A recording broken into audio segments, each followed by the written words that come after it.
Assalamualaikum warahmatullahi wabarakatuh. Salam sejahtera bagi kita semua.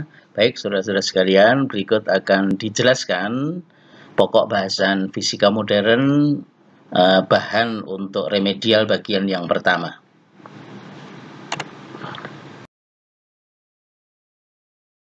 Yang pertama adalah teori foton.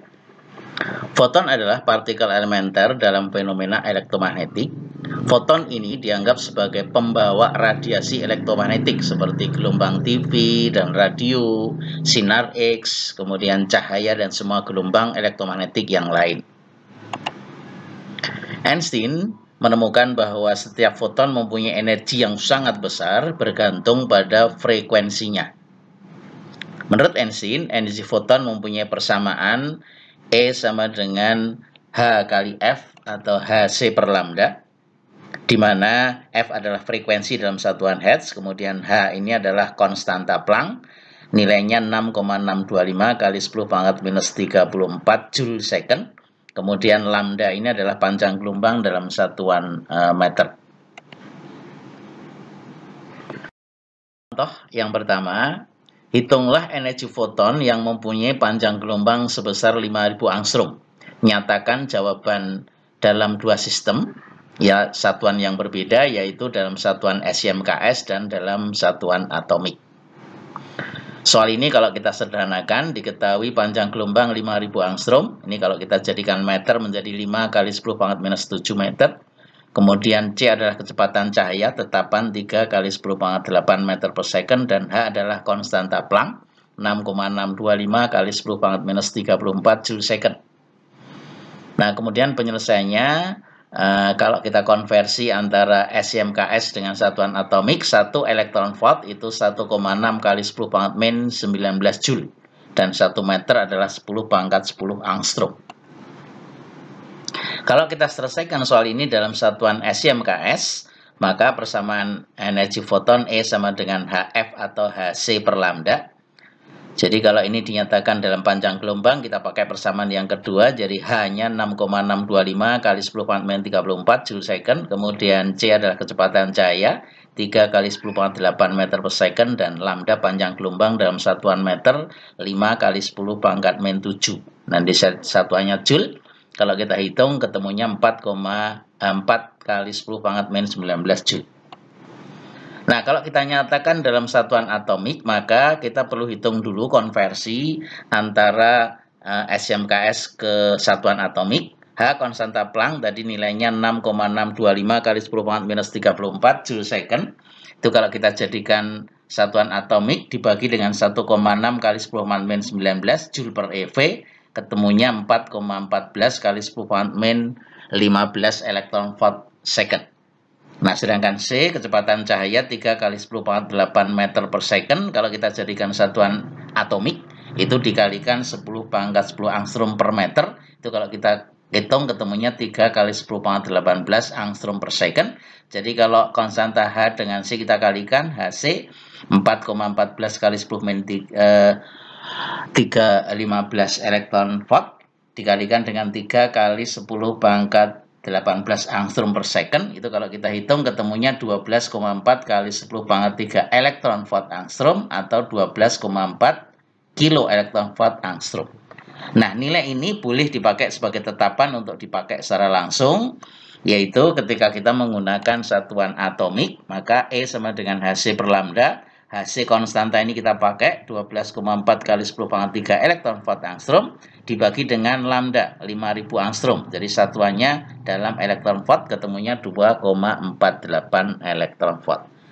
Jadi itu kalau kita menggunakan satuan atomik bisa lebih sederhana dengan menggunakan konstanta Hc dalam satuan atomik. Nah, fenomena berikut yang akan dijelaskan adalah efek fotolistrik. Apa itu efek fotolistrik? Efek fotolistrik adalah peristiwa terlepasnya elektron pada logam karena dikenai oleh cahaya atau foton. Peristiwa efek fotolistrik dapat digambarkan pada gambar berikut ini. Jadi kalau ini logam, kemudian ada elektron-elektron pada permukaan. Kalau kita kenai foton, maka ada sebagian elektron yang bisa lepas dari permukaan logam. Nah, fenomena ini dinamakan efek fotolistrik. Nah, untuk mengamati terjadinya efek fotolistrik dapat dilakukan eksperimen dengan skema seperti pada gambar kanan berikut. Jadi ini tabung, kemudian ini ada dua elektroda, katoda dan anoda, kemudian dihubungkan dengan galvanometer untuk mendeteksi adanya arus, kemudian dihubungkan dengan voltmeter untuk mengukur tegangan antara dua elektroda, kemudian di bagian atas diberikan jendela untuk bisa menembakkan berkas cahaya pada elektroda ini. Nah, kemudian di bagian bawah itu dihubungkan dengan potensiometer untuk mengatur tegangan yang diinginkan. Kemudian dihubungkan dengan sumber tegangan DC. Nah, kemudian kalau kita tembakkan berkas cahaya, kalau energinya cukup besar, maka ada elektron yang bisa lepas. Nah, kemudian bisa menerobos masuk ke elektroda kolektor, kemudian dideteksi adanya arus pada galvanometer. Ada beberapa pengertian pada efek fotolistrik. Yang pertama adalah energi ambang. Notasinya W0. Apa itu energi ambang? Adalah energi foton minimal untuk bisa melepaskan elektron dari ikatan atom dalam logam atau emitter. Kemudian yang kedua frekuensi ambang. Notasinya F0.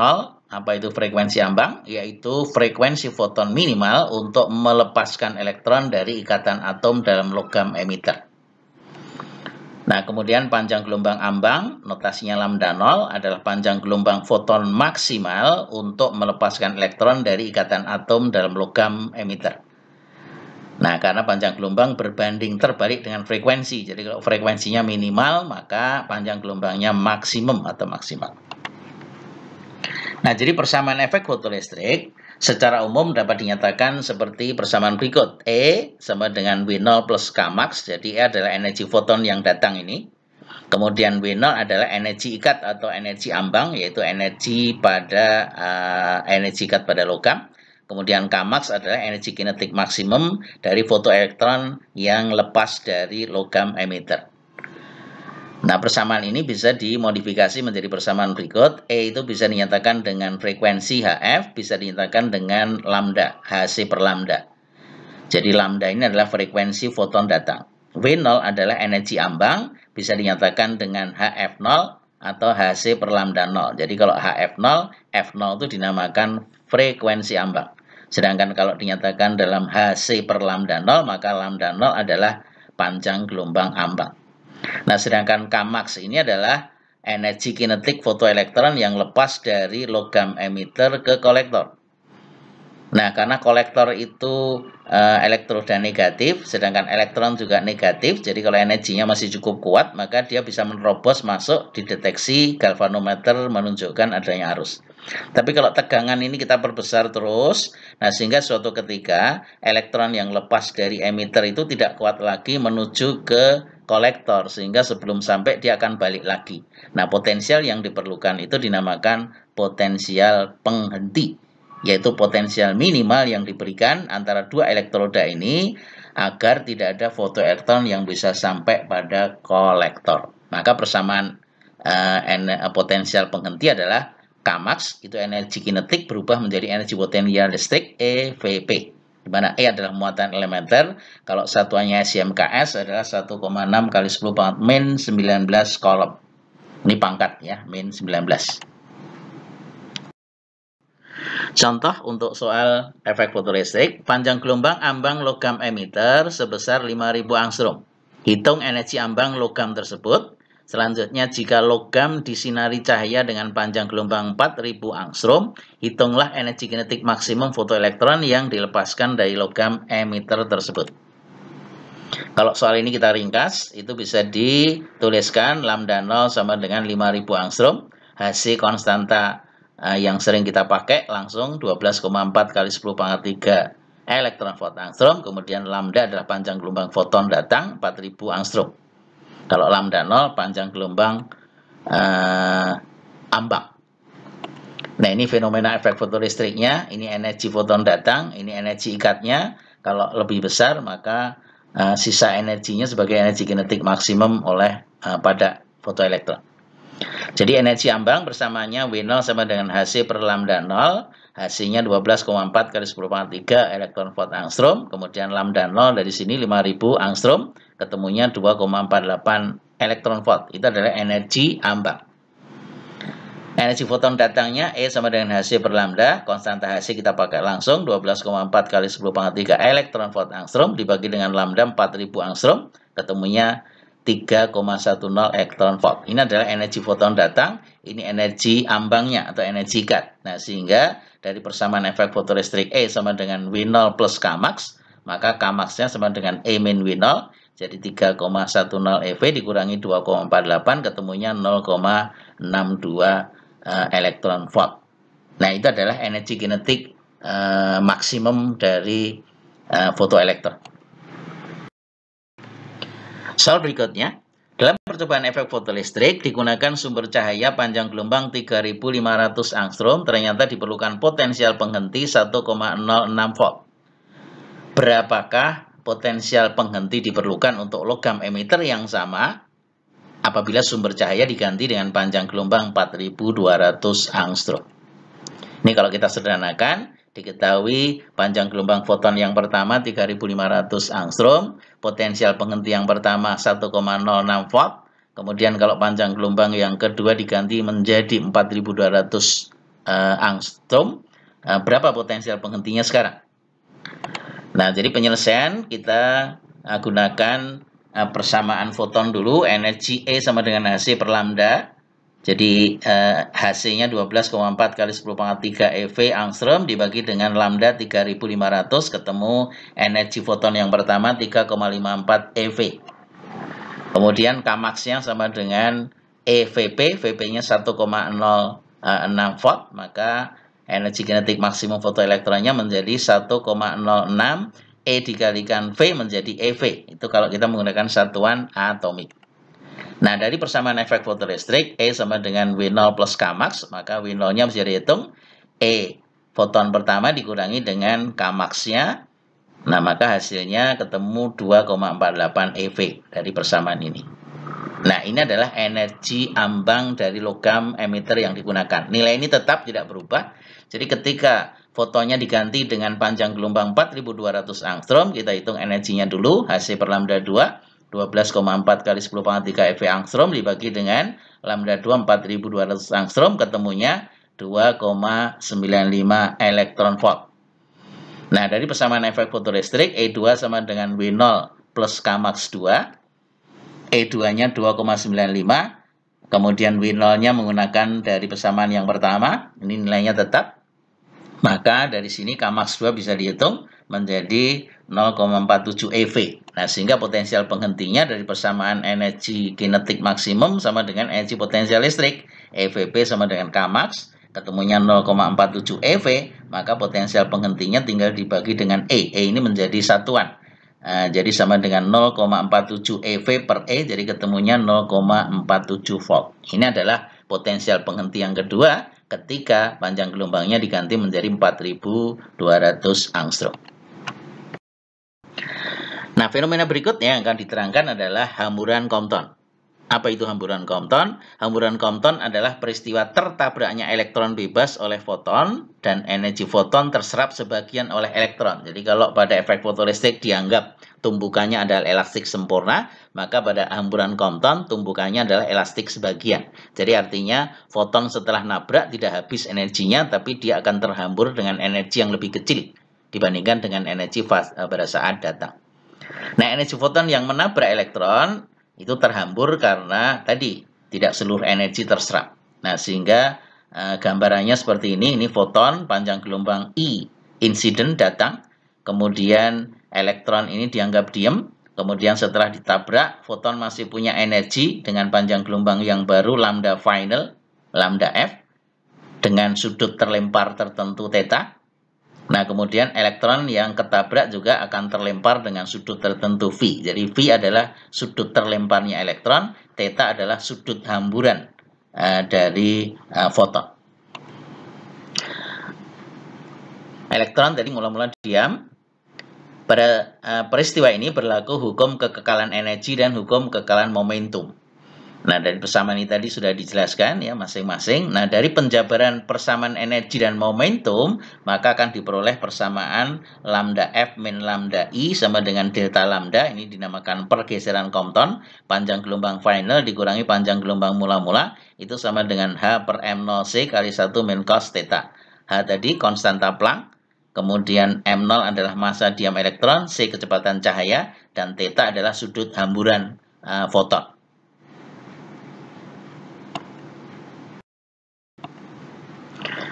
Nah, persamaan energi dan momentum kalau kita tuliskan secara lengkap sebagai berikut. Ini dari hukum kekekalan energi. Energi foton itu sama dengan Hc per lambda. Kemudian energi kinetik elektron itu notasinya Ke. Nah, jadi dari energi foton ditambah dengan energi elektron mula-mula sama dengan energi foton yang terhambur ditambah dengan energi kinetik elektron setelah tertabrak. Ini kalau kita nyatakan dengan panjang gelombang Hc per lambda I sama dengan Hc per lambda F plus Ke. Ini persamaan 41. Nah, dari hukum kekekalan momentum itu adalah vektor. Momentum kalau foton persamaannya adalah H per lambda. Sedangkan Pe adalah momentum dari elektron. Nah, karena vektor, maka dibagi menjadi dua, yaitu arah sumbu Y dan arah sumbu X. Proyeksi arah sumbu Y menjadi H per lambda foton kali sin theta sama dengan PE aksen kali sin V. Persamaan 42. Kemudian arah sumbu X-nya H per lambda I sama dengan H per lambda F kali cos theta. Proyeksi ke arah sumbu X cos. Proyeksi arah sumbu Y sinus. Ditambah dengan PE aksen cos V. Ya, V ingat sama dengan sudut terlemparnya elektron, sedangkan theta adalah sudut hamburan foton. Nah, dari persamaan-persamaan ini kemudian dihubungkan dengan persamaan energi dalam relativistik, maka akan diperoleh pergeseran Compton, itu delta lambda sama dengan lambda F min lambda I sama dengan H per M0C kali 1 min cos theta dalam satuan meter atau SI/m Ks. Nah, kalau ini kita nyatakan dengan satuan atomik H per M0C, itu dikonversi, maka nilainya menjadi 0,0243 kali 1 min cos theta kalau satuannya menggunakan atomik, yaitu angstrom. Jadi konstanta ini boleh dipakai secara langsung, itu dinamakan konstanta hamburan Compton. Tapi kalau kita menggunakan satuan SI/mKs, maka kita harus menggunakan lambda ini, M0C itu menggunakan satuan SI/mKs semua. Nah, sehingga perhitungan menjadi lebih panjang. Contoh, sinar X dengan panjang gelombang 0,3 angstrom mengalami hamburan Compton dengan sudut hamburan sebesar 60 derajat. Hitung panjang gelombang foton terhambur serta besar energi elektron yang terlempar. Jadi dari soal ini kalau kita sederhanakan, 0,3 angstrom itu adalah lambda I atau panjang gelombang foton datang. Kemudian sudut hamburannya 60 derajat sama dengan theta ini. Kemudian panjang gelombang final atau foton terhambur itu yang ditanyakan. Kemudian energi elektronnya ini juga berapa ditanyakan. Jadi yang ditanyakan adalah panjang gelombang foton yang terhambur dan energi elektron yang terlempar. Nah, dari persamaan hamburan Compton, delta lambda pergeseran Compton itu sama dengan lambda final dikurangi lambda mula-mula inisial sama dengan H per M0C kali 1 min cos theta. H per M0C kita menggunakan konstanta dalam satuan atomik 0,0243. Nah, sehingga lambda finalnya itu sama dengan delta lambda ditambah dengan lambda mula-mula. Jadi delta lambdanya ini kemudian ditambah dengan lambda inisial mula-mula 0,3 ketemunya 0,312 angstrom. Itu adalah lambda final atau panjang gelombang foton terhambur. Nah, kemudian dengan hukum kekekalan energi dari mula-mula foton ditambah dengan energi elektron dianggap diam mula-mula sama dengan energi foton terhambur ditambah energi kinetik elektron yang terlempar. Jadi nilai ini 0 karena dianggap diam. Nah, sehingga energi elektron terlempar itu sama dengan energi foton mula-mula dikurangi dengan energi foton akhir. Nah, energi foton persamaannya kan Hc per lambda. Jadi kalau kita masukkan persamaan energi kinetik elektron terlempar sama dengan Hc per lambda, Hc-nya 12,4 kali 10⁻³ eV angstrom dibagi dengan lambda 0,3 dikurangi dengan 12,4 kali 10⁻³ eV angstrom dibagi dengan lambda aksen. Lambda aksen, lambda finalnya itu 0,312 yang ini.